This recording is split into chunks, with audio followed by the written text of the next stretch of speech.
Hello students, welcome to easy math for JEE. I am Ujjwal Kaushik, your friend. जो भी students IIT JEE की preparation कर रहे हैं उनके लिए हमारा चैनल बहुत यूजफुल है। आज का क्वेश्चन है, if a random variable X follow the binomial distribution B 33, p, तो यानी हम कह सकते हैं एन की वैल्यू कितनी है 33, क्योंकि हम ऐसे लिखते हैं n, p such that 3 p of x is equal to 0 is this, then the value of this expression.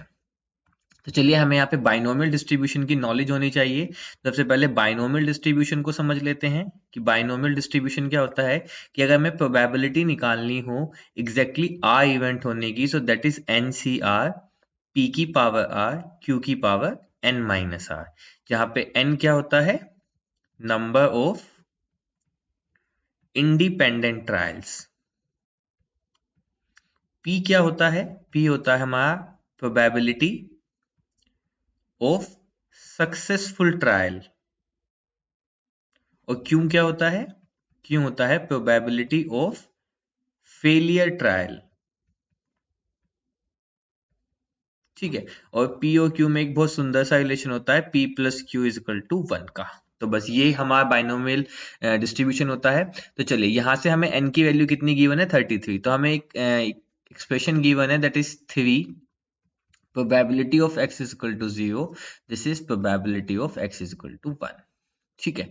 तो चलिए यहाँ पे अब इसको यूज करते हैं अपने फॉर्मूले को। तो हम इसको लिखते हैं 3 इंटू, अब देखो n की वैल्यू कितनी है 33, तो ये हो जाएगा 33c। अब देखो यहाँ पे r है तो r इक्वल टू 0, तो यानी कि 33c 0, p की पावर 0, q की पावर 33 माइनस 0 यानी कि q की पावर 33।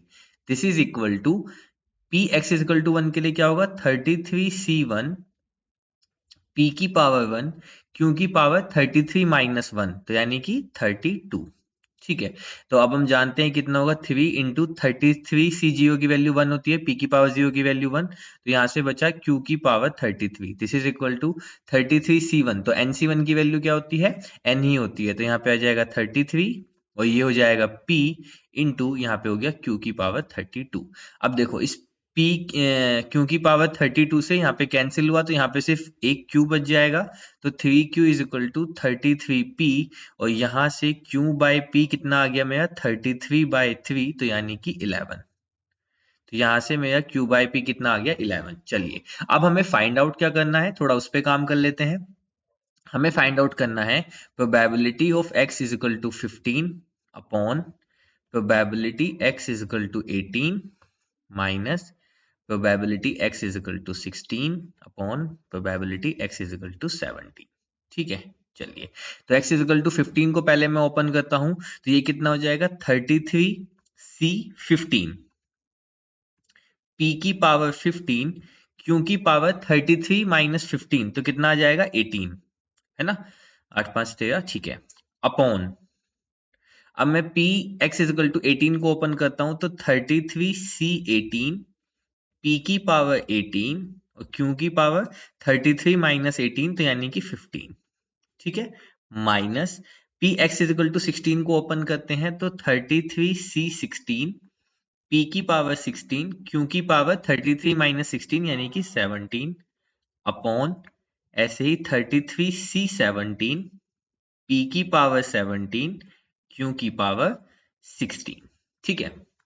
अब देखो हम एक बहुत इंपॉर्टेंट प्रॉपर्टी जानते हैं एनसीआर की, that is n C r is equal to n C n minus r. इसी को हम यूज करेंगे यहाँ पे।